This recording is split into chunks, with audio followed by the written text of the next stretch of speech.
વિદ્યાર્થી મિત્રો, જ્યારે તમને ભણવાનો કંટાળો આવે ને, ભણવું એટલે ત્રાસદાયક લાગે ને, ત્યારે તમે તમારા મમ્મી પપ્પાને એકવાર જોઈ લેજો.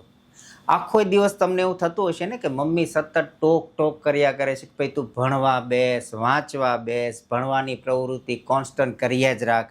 તમને ત્રાસદાયક લાગે ને? જ્યારે તમારા પપ્પા સવારે ટિફિન લઈને જાય છે અને સાંજે ટિફિન લઈને પાછા ઘરે આવે છે ને, ત્યારે એમનો ચહેરો જોજો.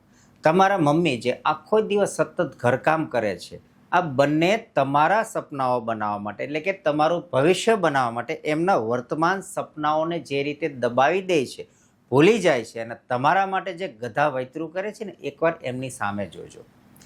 એ તમને પ્રેશર આપે છે, તમને એવું ફીલ થાય છે કે માતા પિતા પ્રેશર આપે છે.